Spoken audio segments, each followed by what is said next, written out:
Well, hello there, and welcome to Momentous Live, Tortured Shakespearean Reference Edition, if you look at the title, episode 128. I'm Tristan Jutra. I'm Tasia Custodi. I'm Gray Williams. I'm Will Silver. Back with us. Hooray, he lives! I forget how to do things, but I'm here. Turning on his light in the nick of time. We'll see how long it lasts. You can find out about us at Momentous here at momentous.tv/links. These four jokers at momentous.tv/team, and the audio version of this delightful experience at momentous.tv/podcast. And sometimes we even have a background. There it is. Okay.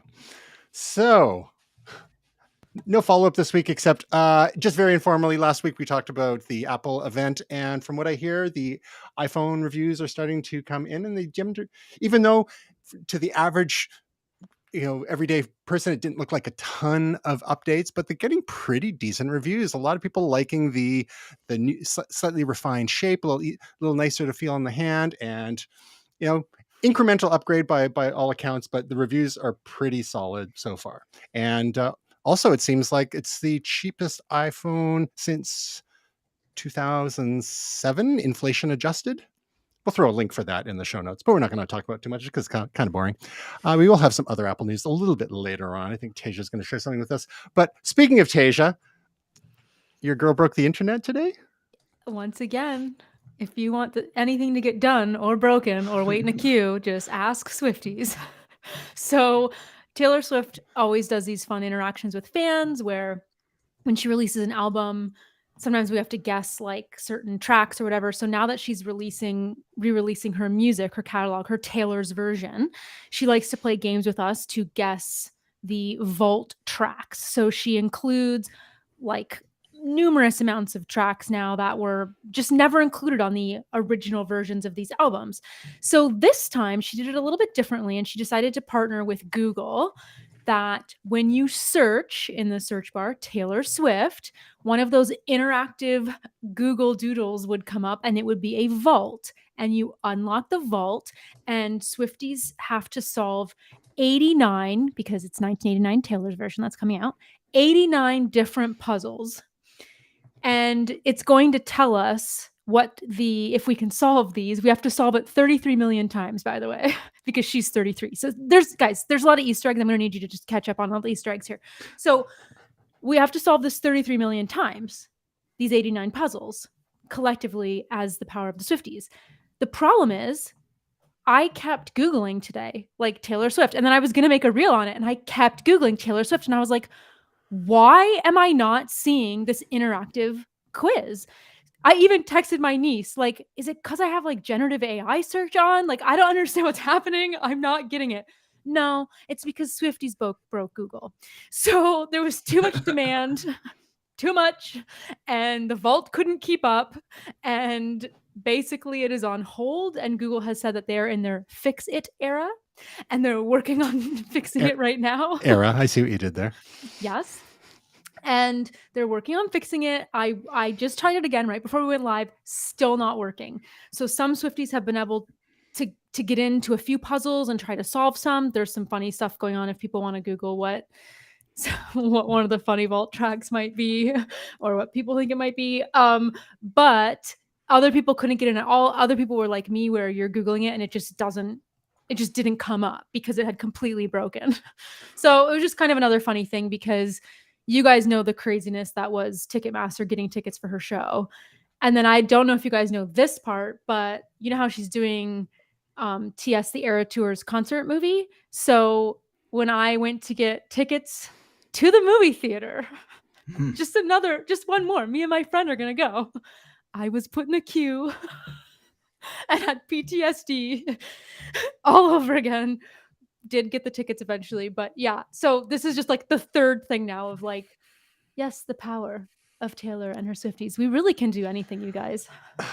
She must be stopped before she just destroys more things on the internet. No, this is the power of her, right? If we can harness her power and harness Swifties for good, # Swifties for good.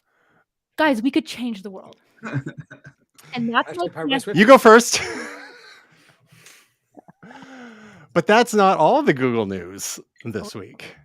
that is not all the Google news. So you guys know that Bard's been making some moves, making some updates. We've been waiting on some extensions for Google Bard. I've been waiting for a long time to make a video actually, and today it's finally been released that the new one of the new extensions that is available for Google Bard is that you're going to be able to opt in to search not just the internet, but your entire G Suite of apps. So we're talking Maps and Google Drive and Docs and Gmail and GCal and like all the things, even Google Flights, I believe.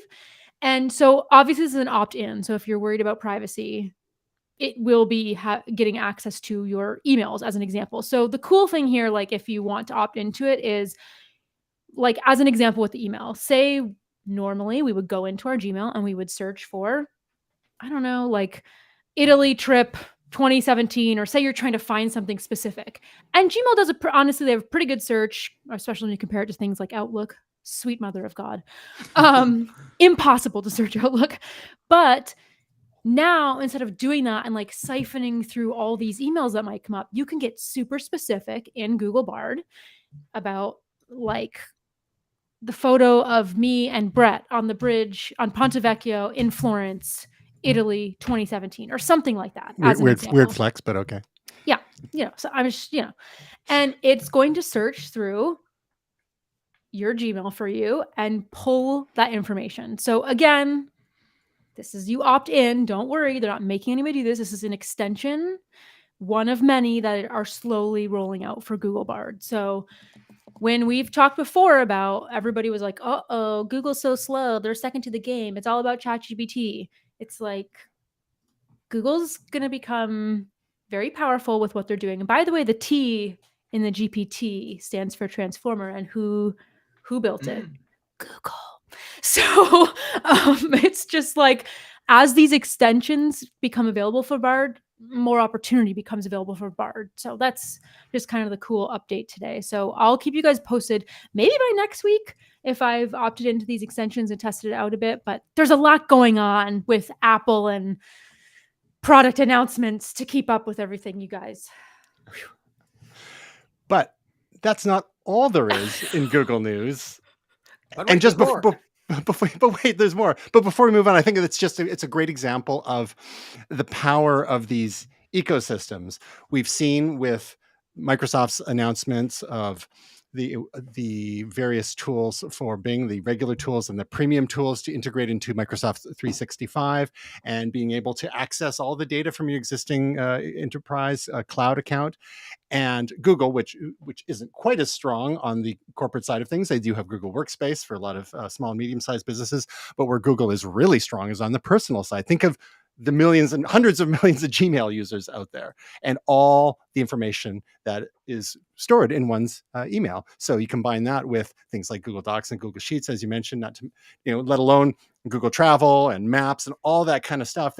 Whereas that's Google's strength has been all along. I remember a friend of the show, Jamie Reynolds, saying like a decade ago, like why he was very optimistic about Google, because he said something to the effect like he who has the most data wins. Mm-hmm. And now we can start accessing that data in easier and easier ways through these natural language queries, conversational chatbot assistants.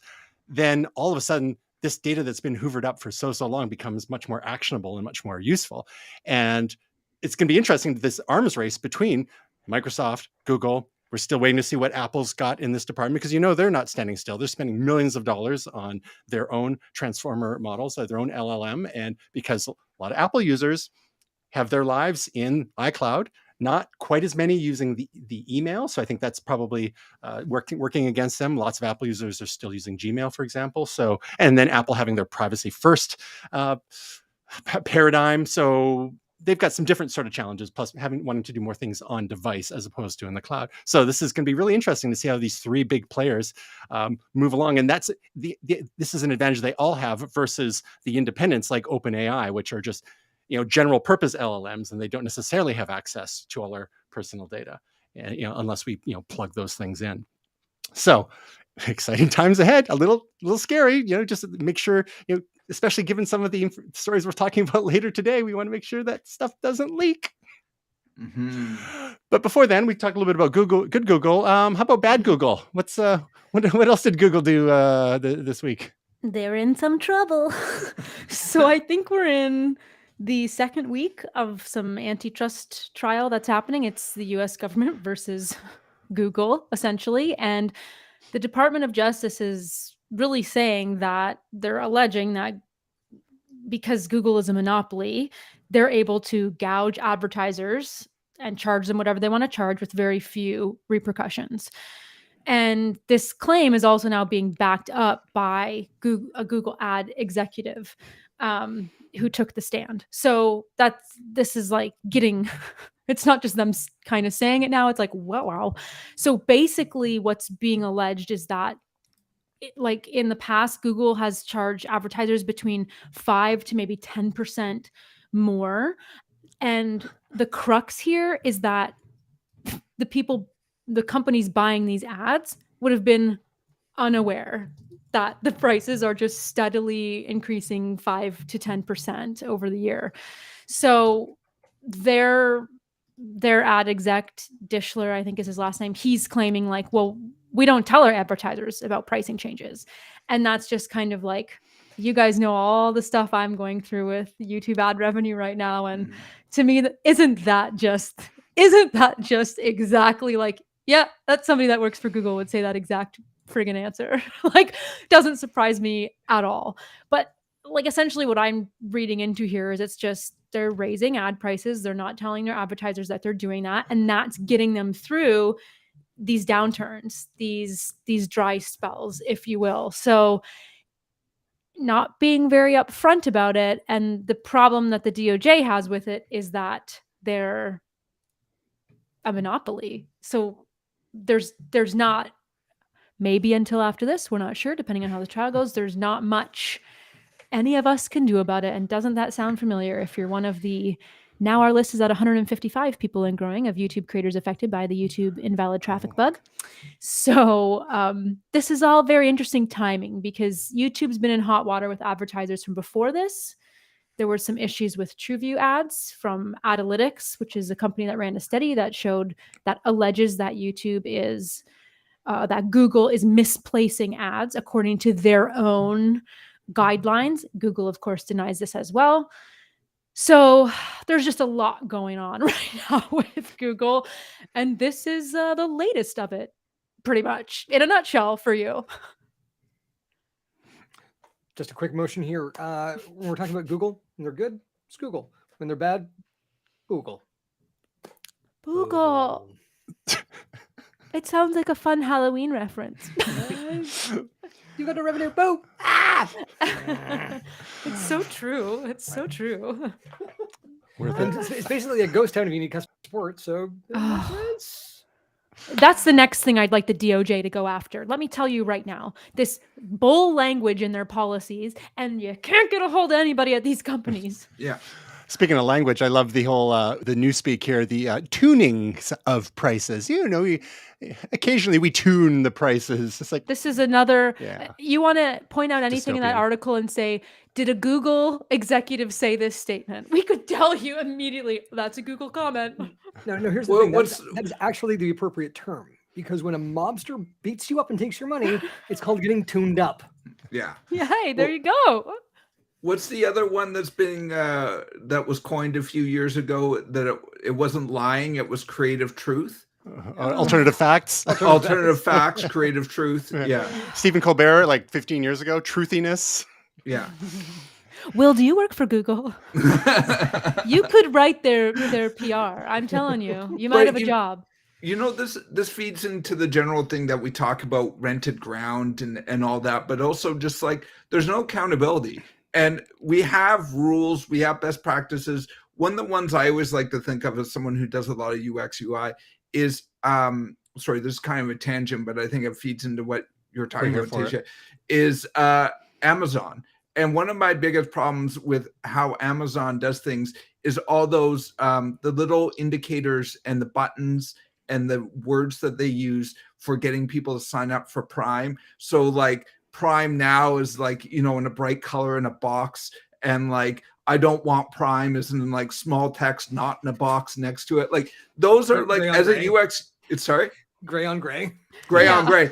And like as a UX person, that's evil. Like that's evil. That's knowing the rules and purposely doing something that will screw people up. Dark The bad. art- It's like dark art of arts. manipulation. It's totally dark arts. So it's like they know what they should be doing, but they're doing the exact opposite of it. And no one will hold them to account. There's nothing to hold them to account to.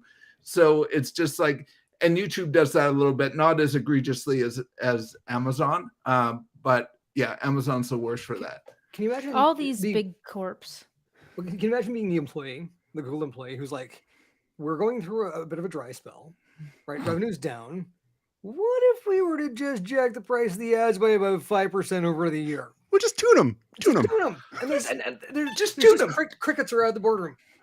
Do you know what it also reminds me of? And this is a deep cut. A couple years ago, there was a lawsuit against Taco Bell because someone was saying that their tacos, their beef tacos, only contain 20% beef, and that was false advertising because you can't call something that is 20% beef a beef taco. And Did they that's win? where I think they did, and that's where it was just they kept on adding filler. Do you know what I mean? It's like, well, we got away with 10% filler. What if we got away with 20% filler? And before you know it, it's 80% filler. So it's like, can you call that a beef taco if there's only 20% beef in a taco? Ash, it's not just for pets anymore. They've got neither beef nor taco on the menu anymore. It's So Oh, I'm boy. saying you got to hold them accountable, Tasia, because like Yeah. otherwise it just gets crazy, right? So Well, and we'll see, Will, because like this is going to last the year. So maybe into next year, we're going to finally figure out how they're going to rule on this. And it could be precedent setting. I'm not going to get my hopes up for that. And I realize how insane I sound being the biggest Google fangirl in this momentous team. But it's like, dude, you're still taking my money. Today's day 45. who's on the And you're engineering team? still taking my money. Who's on the And engineering team for the problem that you're dealing with? Do you know? Because I go sit outside their house. yeah, well, I could. I've got nothing to do right now. You get me a name and an address, I'm there. we're going on the dark web. This is it. It's happening. We're taking this into our own hands. But yeah, like to your point, Will, I mean, somebody messaged me today on Twitter, X, whatever you want to call it, and was like, I'm going to the FTC because I've had enough. And I was like, I like this. And we don't know if it'll work, but I'm kind of pondering that too, because it's like what we don't have any power. And that's exactly what the Department of Justice is saying here is like they've got this monopoly and like that's great and all for business. But who runs a business being like, we're not going to tell you our prices are increasing? Yeah, Just it's gonna like I tuck said, it in we're- there and like Every cable company ever. I know, Yeah. I know. we know what we should do, but we'll do the evil thing. Like I was saying about Amazon. Like we should tell our advertisers Like- just to create a good relationship, but they have nowhere else to go. So why the hell do we care? Like who's gonna know? No one's Who's gonna gonna know. know? They're Well, gonna know. No one's gonna know.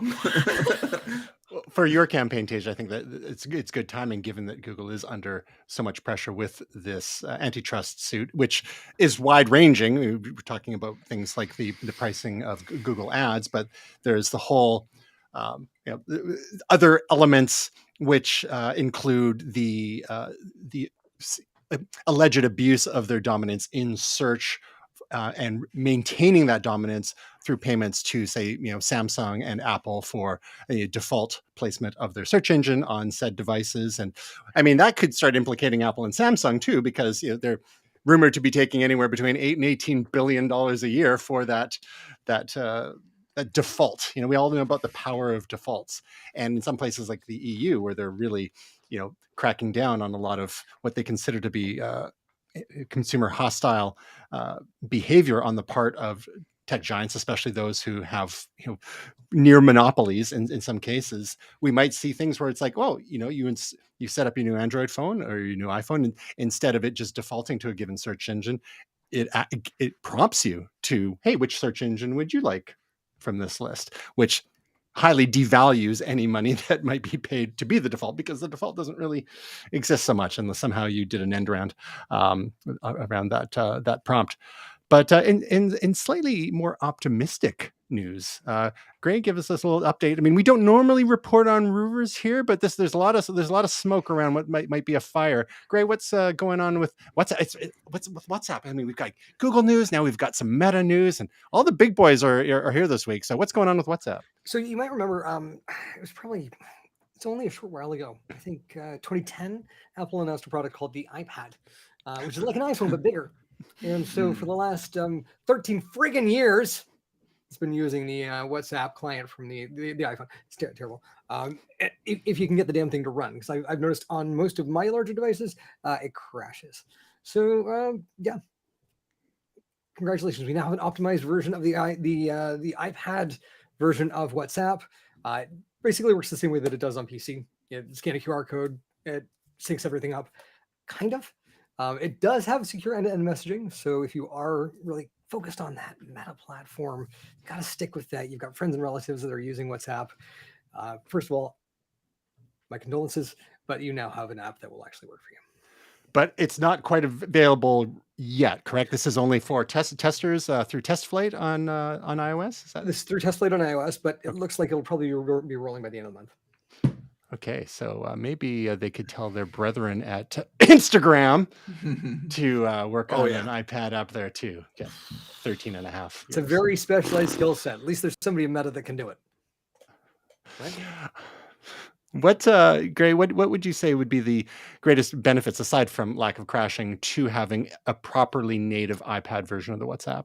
From what I've seen here, obviously the ability to see multiple conversations at once. There is the integration of the file browser is quite a bit better from what I've seen on a couple of videos doing out there. Bigger screen real estate, keyboard. It does actually use center stage as well if you're in a video call. Which sounds like is getting some enhancements in iPad OS 17, which I just upgraded to. Woo! All right. I lost my iPad for 2 months. I found it last night. I'm like, oh, there you are. Wow. I missed you. Wow. Check your privilege. I was heartbroken. I thought I'd left it up at Base Coast. So wow. Yeah. I somehow misplaced my $600 to $1,200 device in my home somewhere. Oh boy. I'm trying, okay? It's back here. So which room in your mansion was it? Wait, sorry, I had to. Somewhere in the back here, really. Yeah. Was under a bar of gold or something. all kidding aside, Gray, I think a lot of us share that pain where we have a certain number of tech items in our either current or in our archives, and sometimes it's like, where did that thing even go? Case in point, I have this thing called a disco pod that I've had for like 15 years or so, which is an amazing CD, and DVD repair unit. You put in the special gritty fluid in it. And I remember those. Yeah. Yeah. And I met a guy on a plane coming home from CES and got a demo unit from him ages ago. And it was great. Lent it to a friend of the show, Sam, he fixed a bunch of his discs. And then at some point, it just disappeared. I think it's in our house somewhere. And once every year or two, he says, "Hey, where's that disco pod?" I'm like, I still don't know. The disappear pod. Yeah, exactly. It's somewhere with the socks. So in other tech titan news, Elon Musk says X will charge users a small monthly payment to use its service. Tasia, is this your story? Yes, and it's just what he's saying right now. Off the cuff. He said it in an interview, so take it with a grain of salt. The thing that pisses me off the most about this, because there's multiple things, because you all know. Where do we start? Because you all know I love Twitter. I still call it Twitter. I refuse. I'm going down with that ship. You're dead naming X is what you're saying? Yep. Ooh. And he kind of says this in passing that they're going to move to a small monthly payment. So basically a subscription thing. He's claiming they're going to do this because he wants to limit bots on the platform. Let's just call it what it is, Musk. Sir, it's a revenue thing because you need to be making revenue on that platform. Do not pull the wool over my eyes, and that's fine if you need to be making revenue. Don't frickin' say it's because, spammers and bots. Give me a break. And the most depressing thing about this to me is that typically I tweet out into a void. Nobody sees my tweets, and it's a frickin' echo chamber. Since all this stuff has happened with YouTube, I have connected with so many creators and so many people. We are in group chats with each other. We're constantly interacting with each other's tweets. We're sharing each other's stuff. And now he's going to want me to pay when my revenue's already been cut from YouTube. I'm not getting another subscription. I'm literally cutting costs every month because of this, because my revenue's been cut. So now what? I've just made friends on the platform after all these years. And now all I'm going to have left are my t-shirts, a couple of mugs, and my jacket. It's a nice jacket. Okay. X going to give it to you. So Tasia, here's a thought experiment for you. You mentioned YouTube again. What would you prefer, that YouTube buy Twitter/X, or that Musk were to buy YouTube, if that was ever an option? Musk buy YouTube. Oh. That broke ass. There he goes. Here's why. Do you want to know why? Because hear you can tweet him and he'll listen, or he'll be like, no, it's a good idea. Maybe let's make a poll about it. And like, it's 2 a.m. I got nothing better to do. Yeah, at least we So know ketamine's we'd be still getting kicked in touch with somebody. I mean, it'd be the other extreme on that end. Would be like everybody would throw their ideas and he would try to throw them all at the wall and see what sticks. Yeah. But hey, he'd realize pretty quick he'd stop this shorts nonsense on YouTube. I'll tell you that right now. Oh yeah, cannibalizing their long form. Another reason you want to know why my revenue's been cut. I'm onto you, YouTube. I'm onto all the little things you are doing wrong on the back end.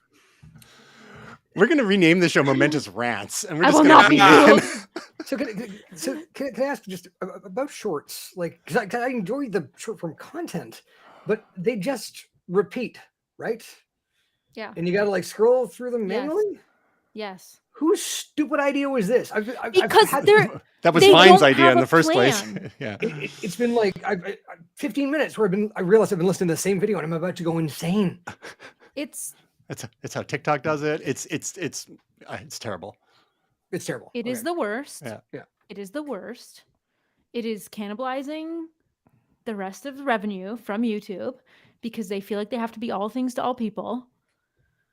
I don't know what they're thinking.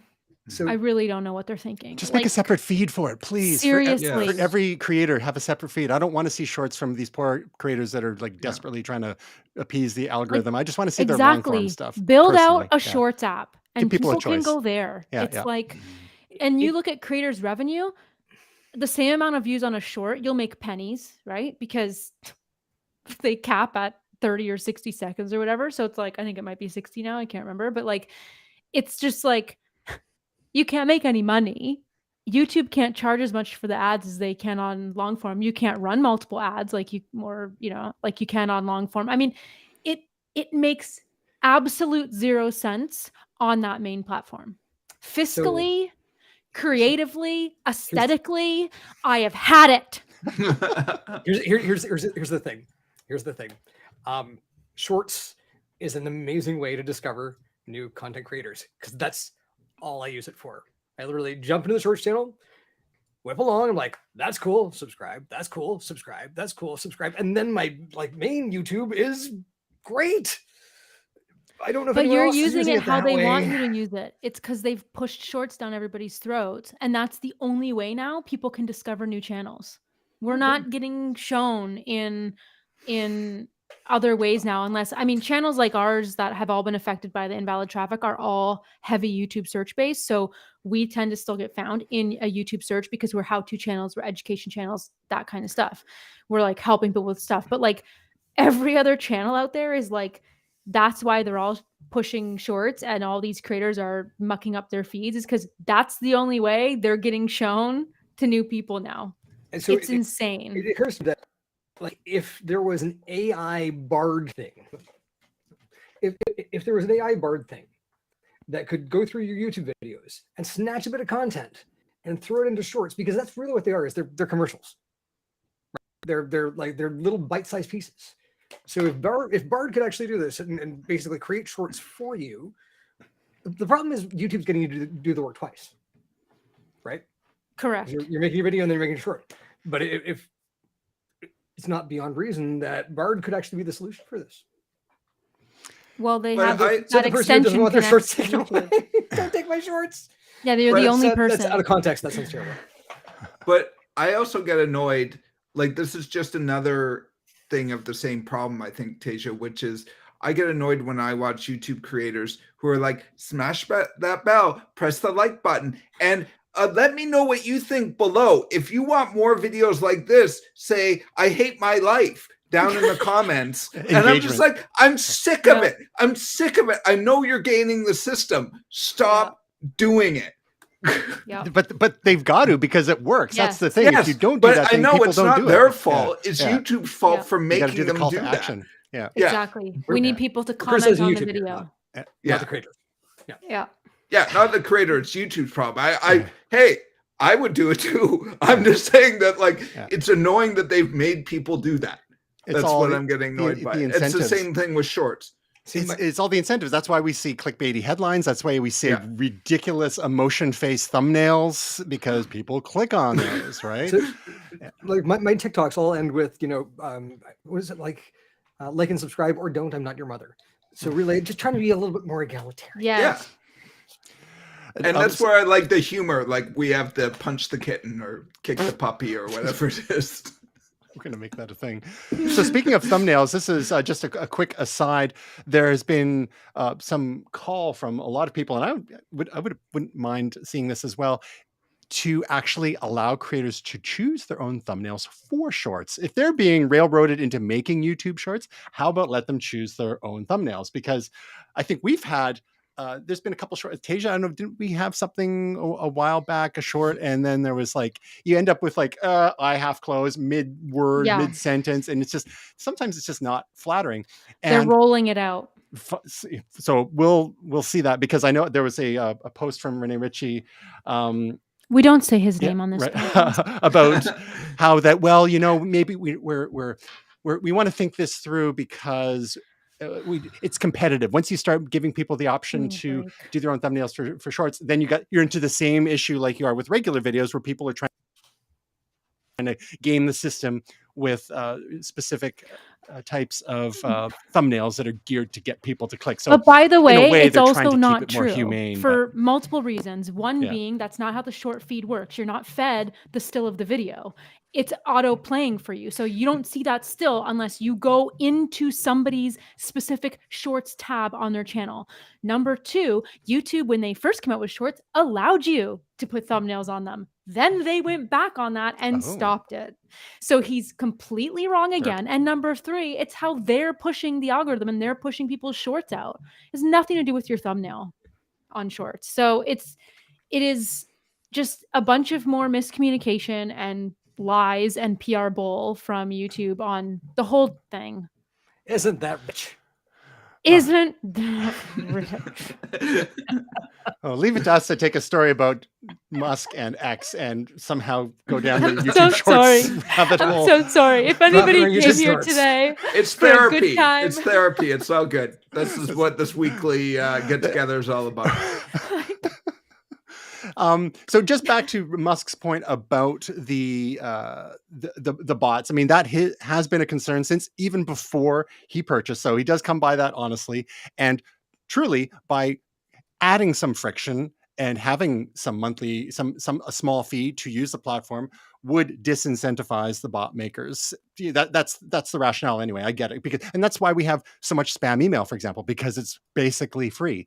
Whenever bad actors can do things that are free, they're going to do them lots and lots because the incentives are mixed up, right? So if you gatekeep things a little bit there, the idea is that you would have maybe a bit higher quality discourse discourse, fewer bots, and the like. But that has been the age-old problem for any type of web service, is that if you want to go big, go free, right? If you want a smaller, more niche, boutique type of platform, then you have, you pay tiers, and Patreon is a perfect example of that. Network. But you're only going to get so big. He's going to turn it into a private network.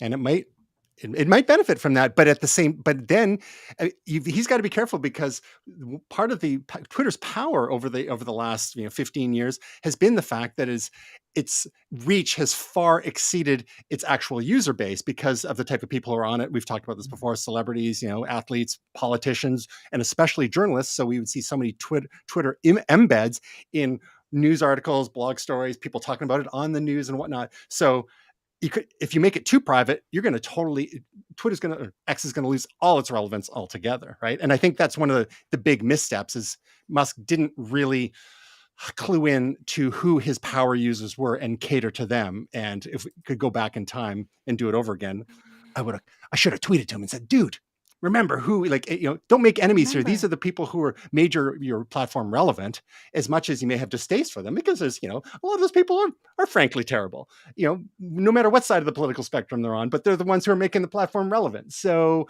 maybe cater, give them the journalist power user tools and whatnot, and give the celebrities tools that, that speak to their vanity and whatnot. So anyway, let's just, coincidental with this rumor, or this, well, not a rumor so much, this offhand comment of Musk that he might be charging for basic Twitter access, is that Twitter rival competitor Bluesky, which that's the one that was started by Jack Dorsey, right? Yeah.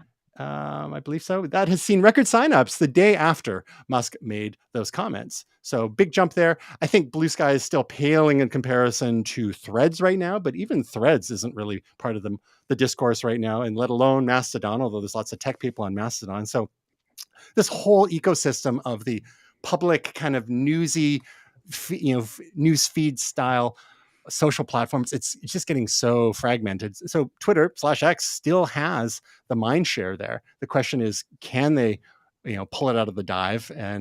But I don't know. But that's enough talking about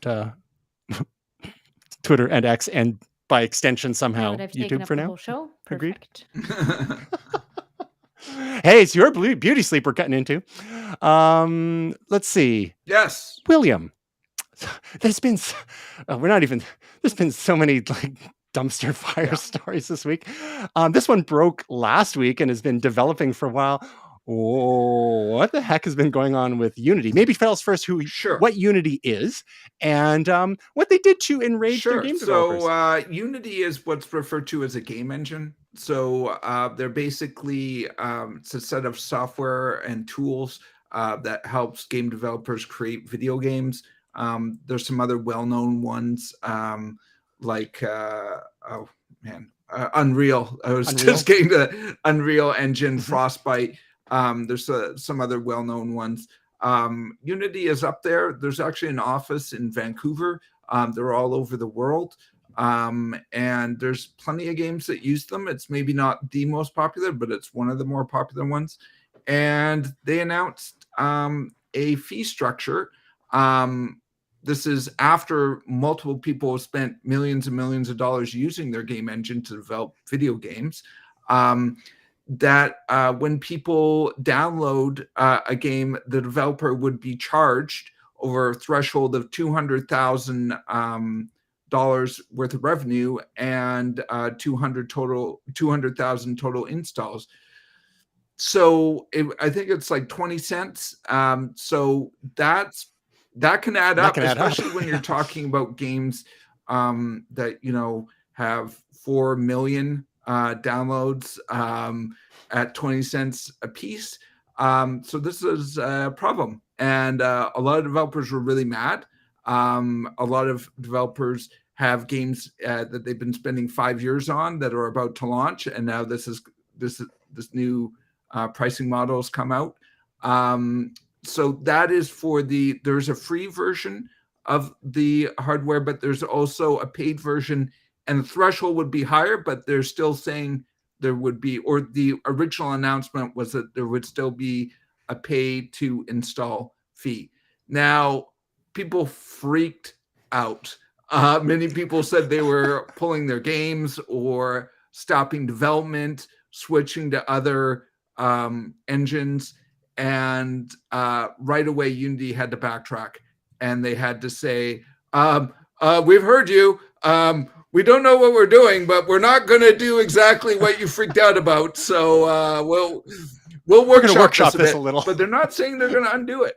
They're not saying that they're not doing it. They're just saying we need to workshop this a bit. So we shall see. Yeah, so there was a lot of angry people. Now, this is a little bit inside baseball, but it does affect people who love games and download games and who aren't in the video game industry, because your game might be delayed now. Your game might go away. So, you know, this is again, this does have ripple effects on everyone, not just the people who create games, but the people who consume games as well. So this was certainly quite a shocker. I was away for a couple of weeks from work. I work at a video game company. I came back and there was maybe 80 messages in our Slack chat about Unity. So luckily it doesn't affect us all that much, but yeah, there are a lot of people who are very, very angry about this. So yeah, there's a lot of F words in this article, by the way. You might that might go to show. The other thing I wanted to mention was that in all of this, there was sort of a funny misreporting because there's a video game developer who makes a game called Cult of the Lamb, and IGN, which is a very well-respected video game website, actually misread a tweet. This is, again, part of the problem with digital communication, where Cult of the Lamb said they were pulling their video game on January 1st, but then they put a kissing emoji. That meant it was a joke. So IGN reported it as they were going to take their game offline. I would have put a winky face, to be honest. That's a misuse. That's an emoji misuse. Nobody uses that as a joke. Yeah, it's a winky kissy. I mean, get rid of the kissy and just do the winky. Well, because their face is like scrunched kissing, you know. So it's. I read it as a kissy face, not a winky kissy face. Sort of like, yeah. Like, so they were joking. So it was widely reported that they were pulling their game, which was, again, another in the chaos that was going on when this was first reported. So, yes, just a crazy story. Sorry? They're a little embarrassed. A little embarrassed, yeah. Good night. A couple other little nuances to the story. You mentioned Unreal is one of their main competitors. For comparison, they have a 5% royalty, but it doesn't kick in until after $1 million in gross revenue for a profit, as opposed to the $200,000 and or 200 within a 12-month period. So there are some details there. And the other little wrinkle, and Gray, maybe you have a thought on this, is that am I mistaken, or is Unity not one of the partners that Apple was enlisting for Apple Vision Pro? And do you think like Tim might want to, if Tim might have given them a call too and say, dudes, we didn't talk about that?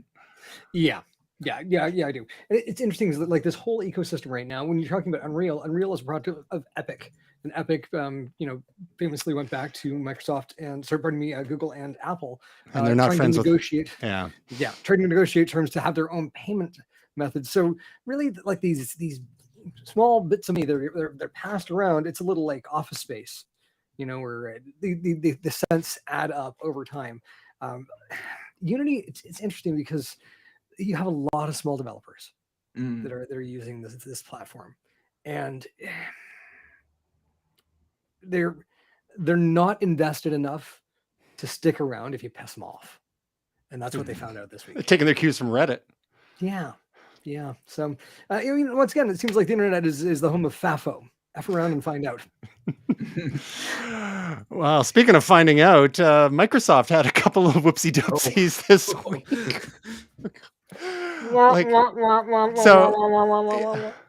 Here we thought this was going to be a slow news week, but no, because there's. You should change the name of this episode to Clusterfuck.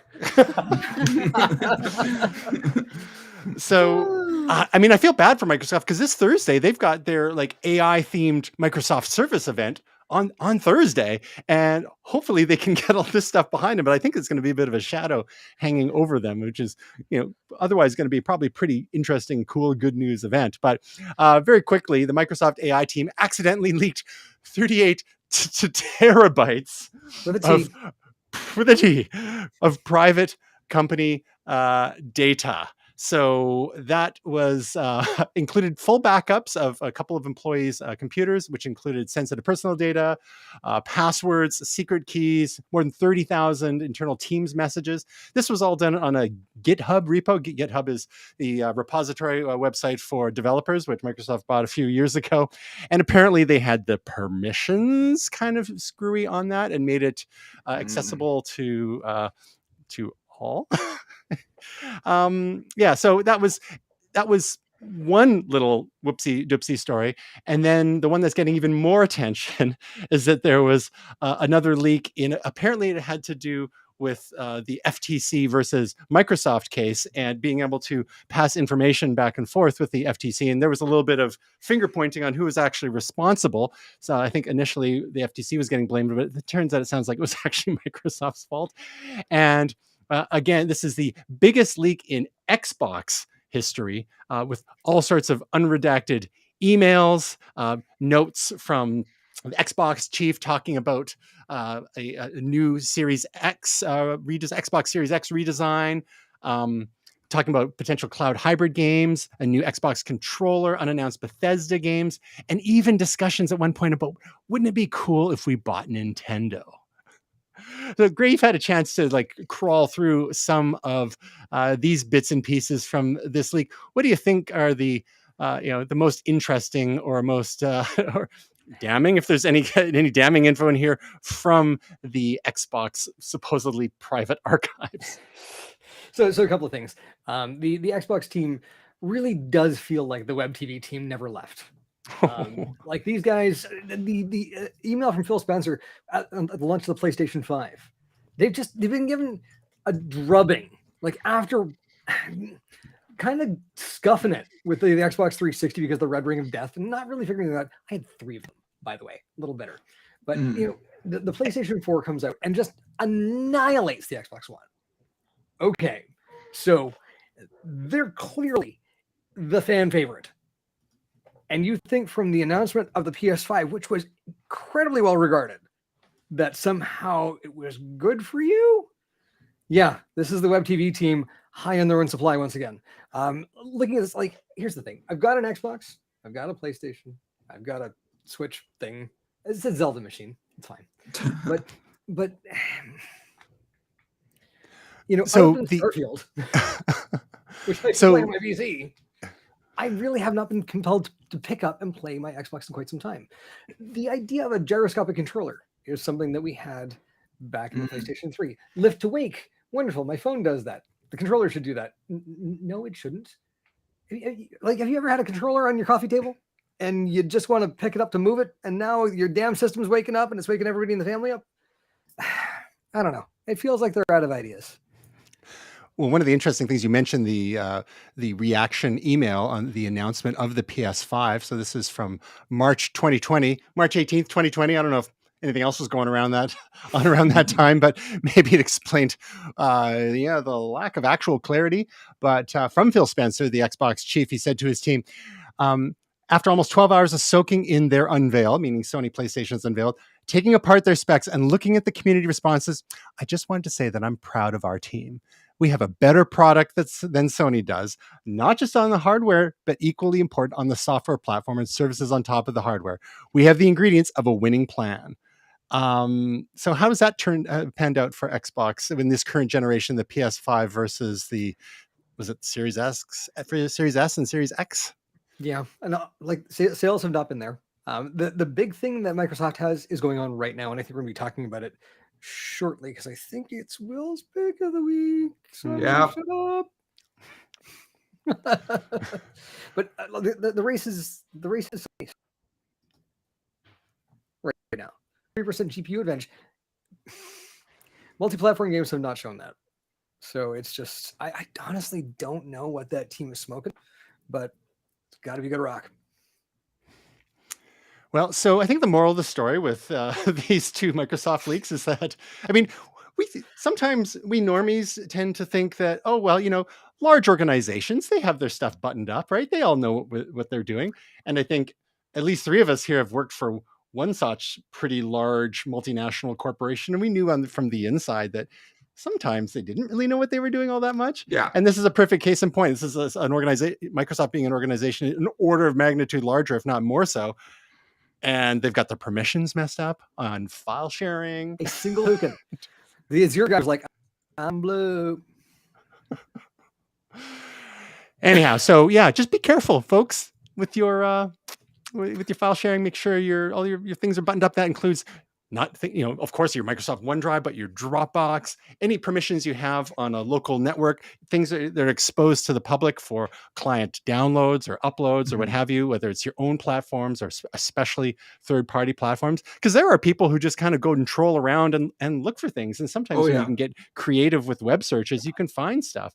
Do a Google search sometime with looking for the domain, the TLD, the top level domain extension .mil.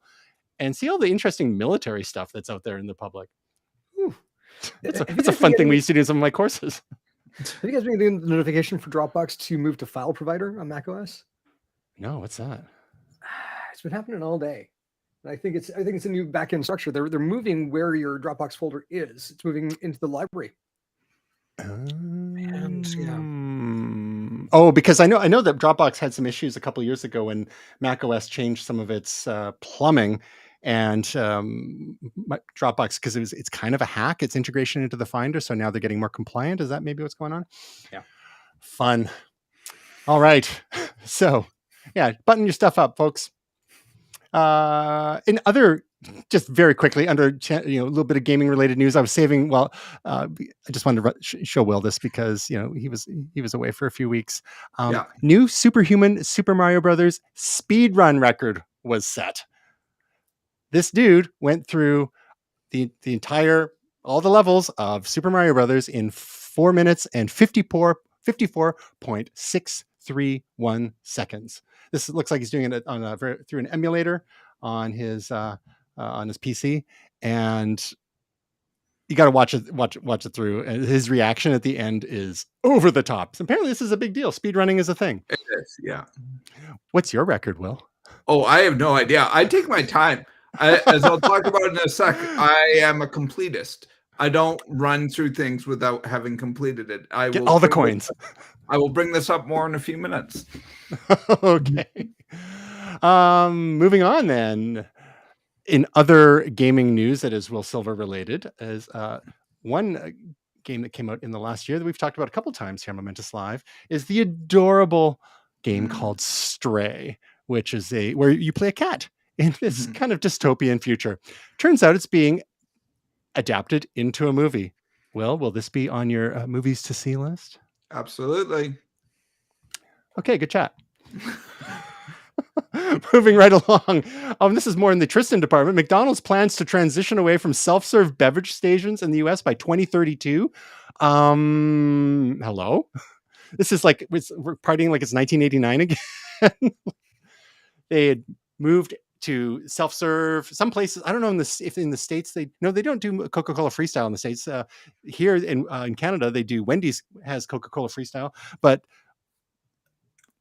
McDonald's switched to self-serve several years ago at their fountain machines. Some A&W locations have switched to self-serve. So Subway. now, let's say again, Subway too. Subway, yeah. So now McDonald's is going back. It's like in 9 years from now. They haven't said why they're doing this. I know that there was a lot of concerns during the pandemic, especially when people were going for refills, because I guess, I don't know if you're putting your mouth all over your cup and then you're going for refills, and maybe they found it's like come next pandemic, they want to make it a little cleaner. So, Who but did it's I again, make it's another speculation. sure. There's been a lot of talk about self-serve and more theft involved, both self-serve checkouts and self-serve beverage stuff, all self-serve. That it turns out that you don't actually save that much money by taking a person out of the equation. Yeah, I'll tell you why. Because you ask for a cup of water, and you go and you fill up that pop. If you're a terrible person, or if you're, financially challenged. I have seen some folks that look like they're down on their luck a bit come in with a cup and just, I'm right here. So, but That's really, how he affords his mansion. Yes. And iPads strewn about Yeah. between the couch cushions. Now, I mean, how much could they actually lose? I mean, this a little bit of syrup and a little bit of fizzy water. I mean, could they really be losing that much money in order to, the whole idea was to take the humans out of the equation so much. That's why so many places have like the big, the giant tablets that we're putting our increased revenue. We're putting our dirty hands on now.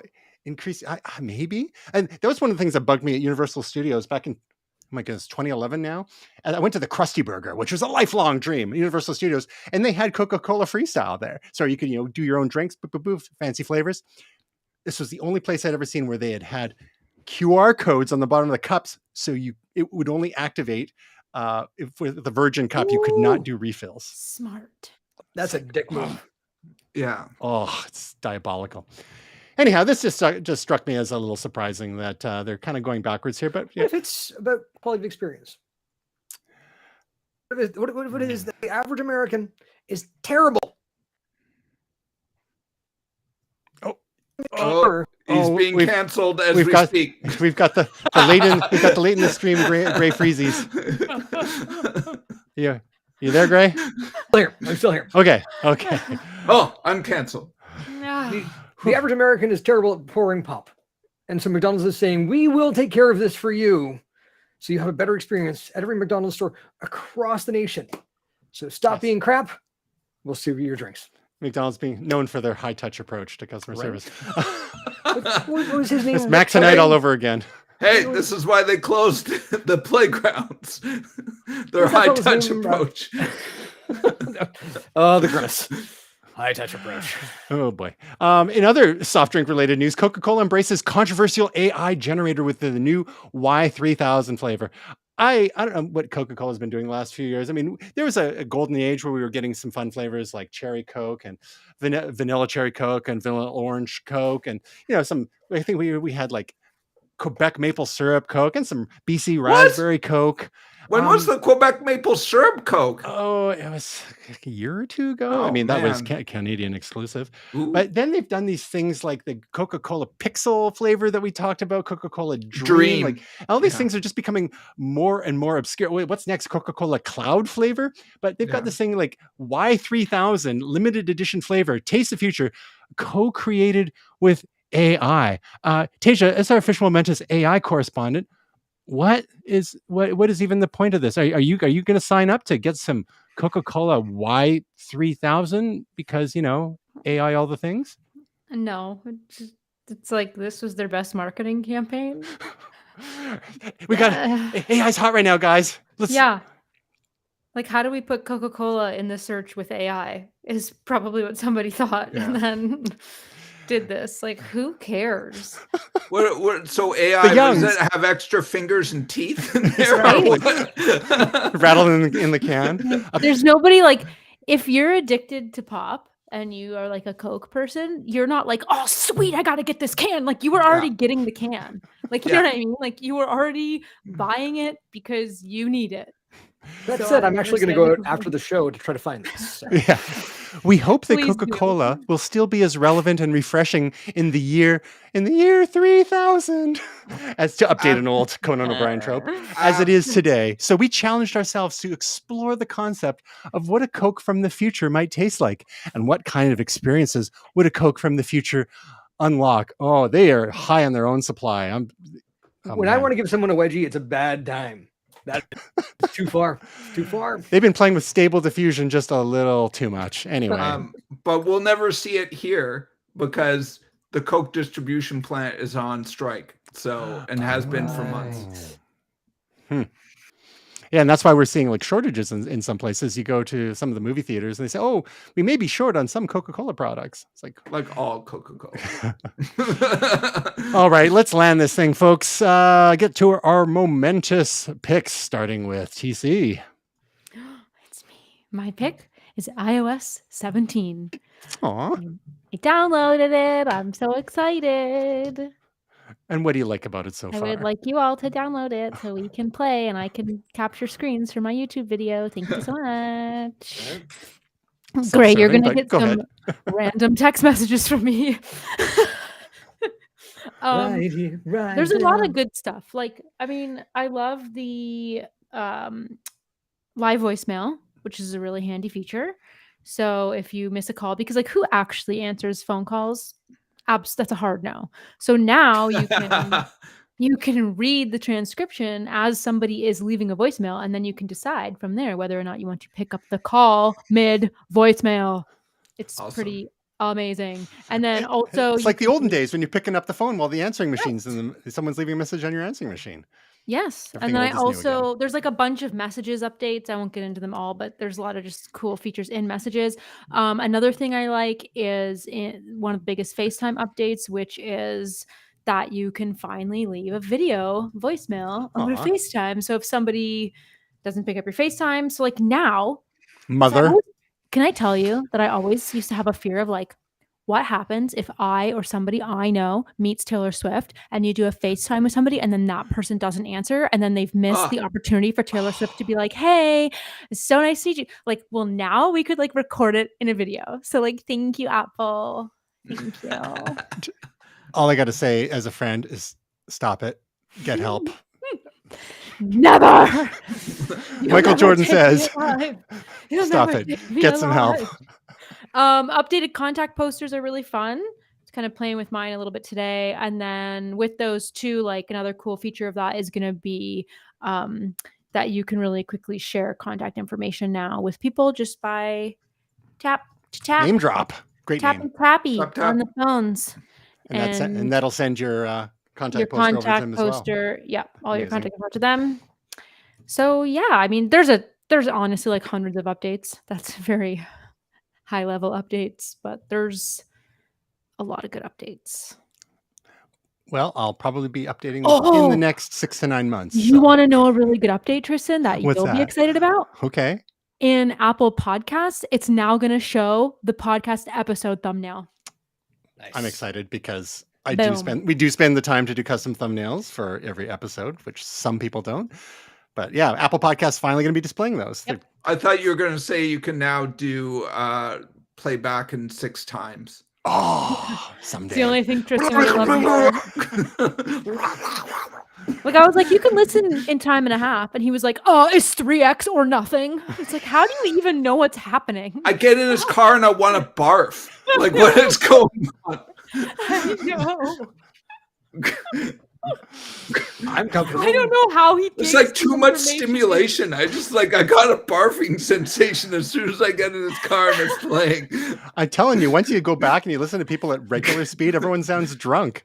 Dude. So, yeah. Anyhow, William. Yes. Are you barfing in space nowadays? No, I'm not. My feet are on the ground. But you know what I was thinking the whole time when I was playing this game? I was thinking of you, TJ, because one of your favorite memes is Exhibit going, "Yo dog," and I was thinking, "Yo dog, I hear you like Fallout," so I put Fallout in your Starfield. This is basically Fallout in space. Starfield from Bethesda. Speaking of Microsoft. From Bethesda, and I love this game. I love it so hard. Been playing it a ton. It's basically, like I said, Fallout in space. So you're exploring, you're collecting things, you're building colonies, you're doing missions. It's like Fallout with extra difficulty because you also have to fly spaceship, and there's a lot of micromanagement. Like you have to add power, like to your shields if they're getting depowered, and to your lasers and to your missiles and to your all sorts of things. So it's extremely deep. I'm probably going to be stuck with this for the next 3 years of my life. It's very destiny. addicting. Yeah, it's my destiny. But like the other thing is, I have explained this to you guys before. I end up becoming a junk collector. I collect like bottles and then sell them back to people for like $1 and just do that. This is in the game? This is in the game. Wow, that that's what I did in grade 6 to save up for an Atari. Yeah, you're doing it in a video. I just collect all sorts of random junk, like folders and pencils and all sorts of things. I just like, I go into a room and I just take everything from the room and then I go and sell it to some poor schmuck. So yeah, that's me. I'm not perfect, but I do like my stuff. Yeah. Hey, you do you. It sounds very cool though. So I've heard that one of the aspects of this game is it's just massive. Yes. Like it's planets and you go between solar planets systems. So yeah. Wow. I mean, this is why I don't play games like this, because with my personality, I would just go a rabbit hole so hard. It's better not to. Just not to. I mean, this is so deep. I know you can. I've heard people power running the main quest and doing it like in 40 or 50 hours. But if you're doing all the side missions and doing all the things that you can do, I mean, this is thousands of hours. All right. Well, you and Gray will have something in common then. Just different paths, different but parallel paths. Yeah. Oh boy. Gray, your momentous pick this week. The Sonos Move 2, but Sonos in general, they've actually been really slaying it for the last little while. So the Move 2 is a delightful new version of the Move. It's one of their portable speakers.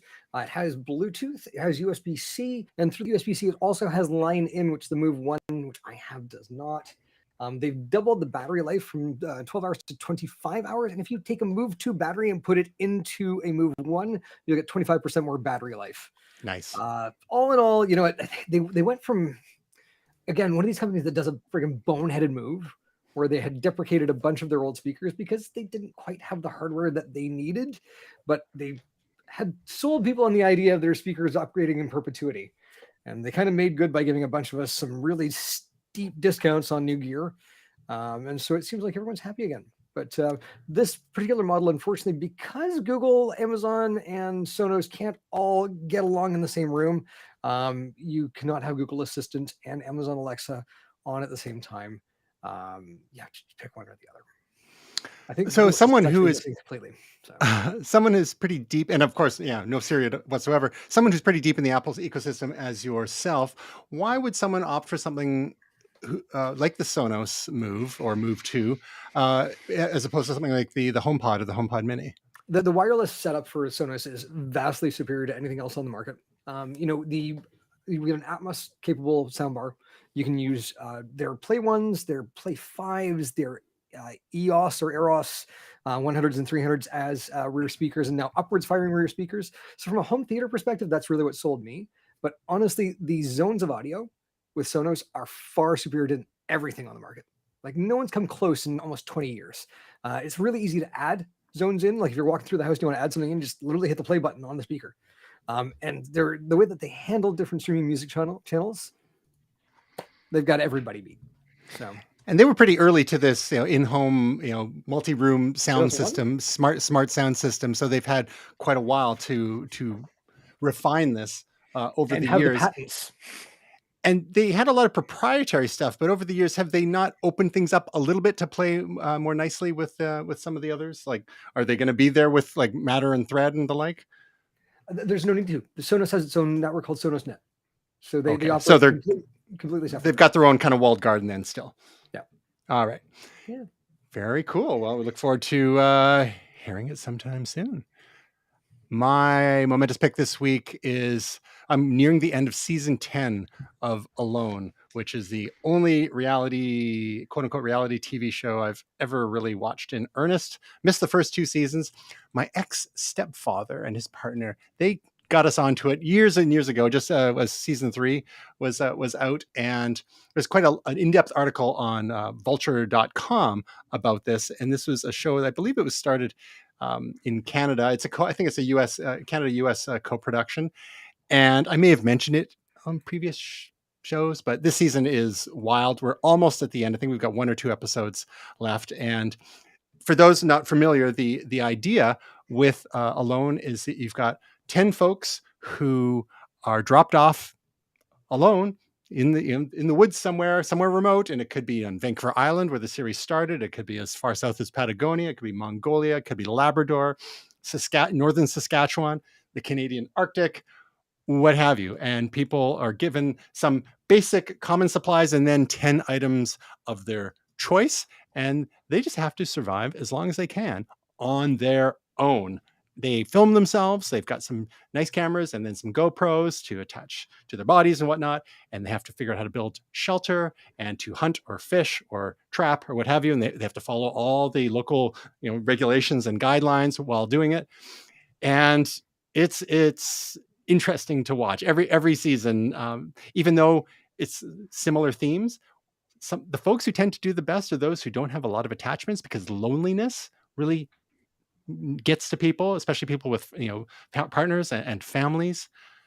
Those and weight loss. We forget how hard it is to keep weight on when you are having to fend for yourself in the wilderness to get those calories. Berries will only take you so far.